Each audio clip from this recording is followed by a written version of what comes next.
हाँ, तो आज हम सब लोग श्रीमद् भागवत गीता के प्रथम अध्याय के 19वें श्लोक को पढ़ेंगे और उसका अर्थ समझेंगे। तो 19वां श्लोक है, सघोषो धात राष्ट्राणाम हृदयान व्यादारयत नभश्च पृथ्वी चैव तुमुलो व्यानुनादयन्। अब ये आपका 19वां श्लोक है, तो ये किससे संबंध में कहा गया है? संजय बता रहे हैं किससे? धृतराष्ट्र बता रहे हैं कि पांडव सेना के जो शंख बजे उनका कौरवों पर क्या प्रतिक्रिया हुई, क्या प्रभाव पड़ा। अभी तक के जितने श्लोक पढ़े गए, जो कौरव पक्ष से शंख बजाए गए, तो पांडवों की सेना में कोई भी ऐसा श्लोक नहीं आया कि उनको दिक्कत हुई हो या डर लगा हो या भय लगा हो।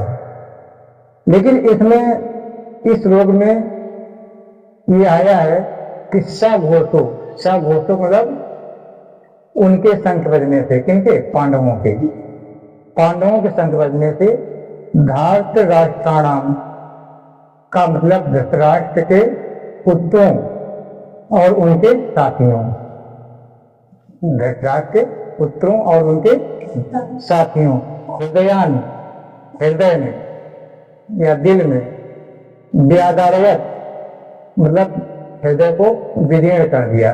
विदीर्ण का मतलब डर पैदा कर दिया। क्यों पैदा कर दिया?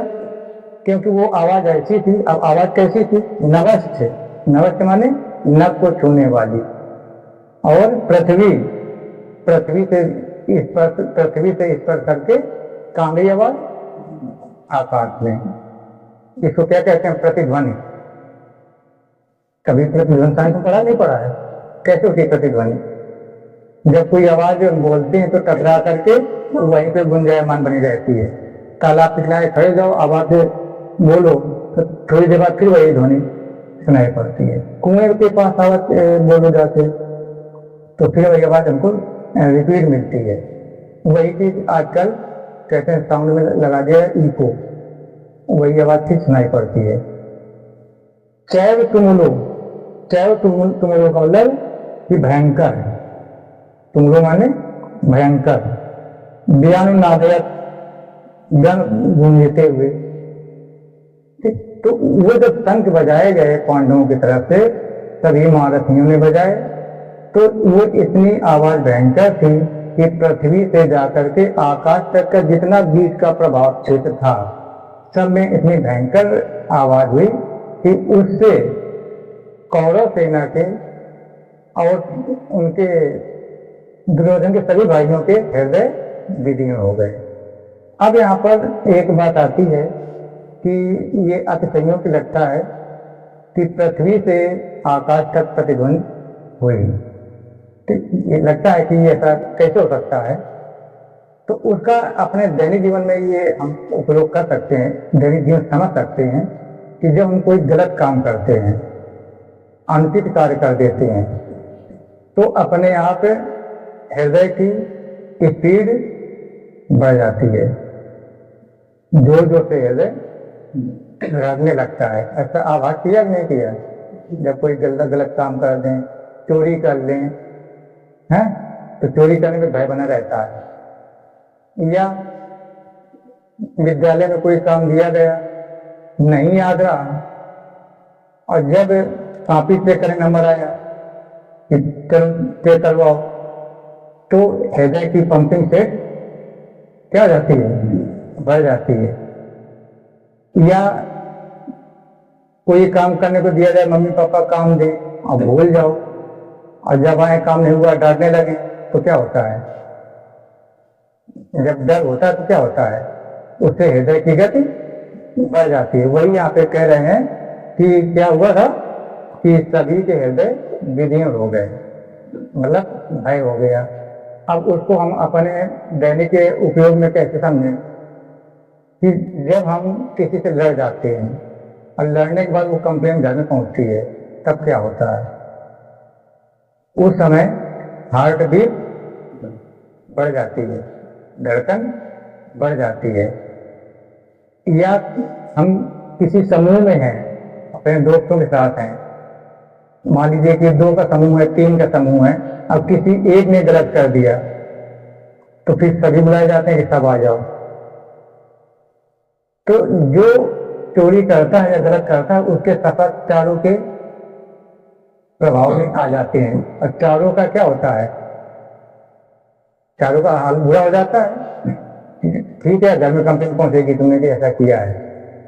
तो इसमें यही संदेश जाता है कि जब हम अन्याय के साथ रहते हैं या अन्याय करते हैं तो हम भी अन्यायी बन जाते हैं। अब यहाँ पर एक प्रश्न और आता है, पढ़ाया गया, कौरव सेना कितनी थी? 11 अक्षौणी थी, और पांडवों की 7 अक्षौणी थी।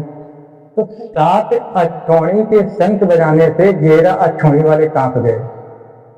जब 11 अक्षौणी शंख बजे थे तो 7 वाले नहीं कांपे थे। ऐसा क्यों? शंख बजने की प्रक्रिया बताइए। यहाँ पर एक ये संदेश जाता है कि अगर हम न्याय के साथ नहीं रहेंगे, अन्याय के साथ रहेंगे, तो हमारे शरीर में भी वही प्रभाव पड़ता है जो आज इस श्लोक में पांडवों के संग बजाने से कौरवों के हो गए।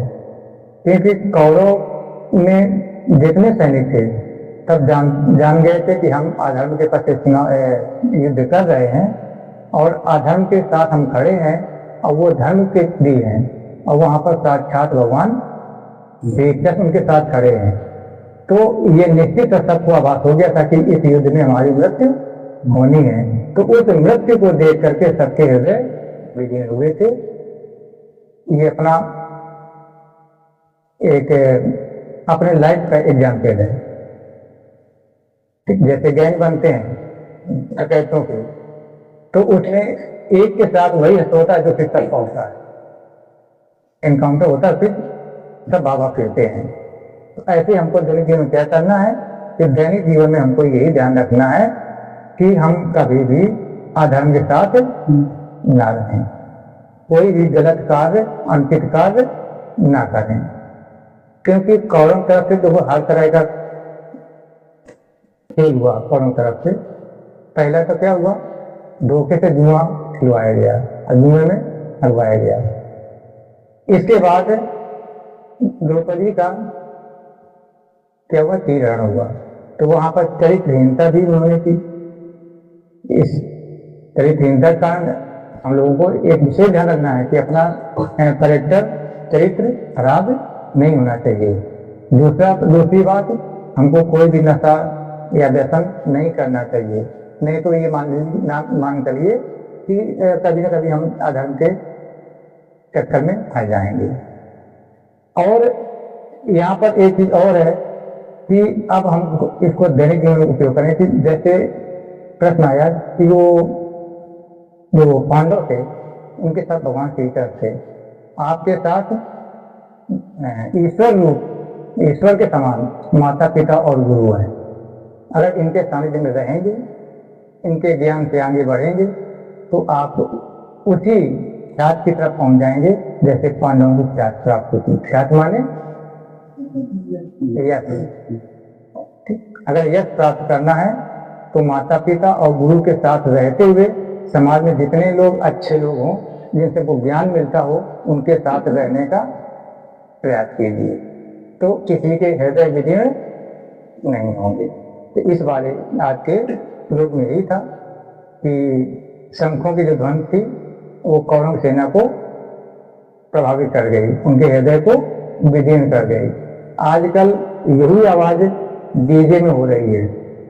डीजे बजते हैं हर कार्यक्रम में, तो डीजे में क्या होता है, अगर नजदीक खरीदा डीजे के तो सबसे ज्यादा प्रभाव कहाँ पड़ता है, कानों में, और हार्ट में नहीं पड़ता है। सबसे पहले तो हार्ट उल्लस है। लेकिन हम लोग उस ध्वनि को नजरअंदाज कर देते हैं, जबकि ऐसा नहीं करना चाहिए। उस डीजे की जो ध्वनि है उसमें ज्यादा से ज्यादा 10 से 15 मिनट रुकिएगा। डीजे की आवाज में 10 से 15 मिनट रुकिए। अगर आप अपने कानों को अच्छा रखना चाहते हैं, हार्ट को अच्छा रखना चाहते हैं, माइंड को अच्छा रखना चाहते हैं, तो तेज आवाज से दूर रहें और जहां पर डीजे लगा हो उससे 3 या 5 मीटर की दूरी पर रहिए। अगर अपने आप को आगे भविष्य में सुरक्षित रखना चाहते हो और कभी भी कान में लगा करके गाने मत सुनिए। अभी आप युवा अवस्था पे हैं, आपको भी अच्छा लगता है, अच्छी म्यूजिक लगती है, कान के पर्दे ऐसे तो होते हैं जब बेस उसका बढ़ता है, इसका मतलब कि पर्दा कंपन कर रहा है तो आगे भविष्य में कान के पर्दे खराब होने का संकेत है ये। तो ये आवाज की बात आई थी, इसे डीजे की चर्चा चालू कर दी गई। आपको बता दिया गया कि कान की और हार्ट की क्षमता कितनी होती है, 10 से 15 मिनट तक वो आपकी आवाज मतलब सहन कर सकता है। इसके बाद उसकी सहनशीलता से बाहर हो जाती है। और डिस्टेंस कितना होना चाहिए डीजे फ्लोर से 3 से 5 मीटर की दूरी पर होना चाहिए। तो प्रयास करना है ताकि अपने कान के पर्दे अच्छे रहें, हार्ट अच्छा रहे और माइंड अच्छा रहे। तो आज के लिए बस इतना ही। जय हिंद, जय भारत, जय भारत।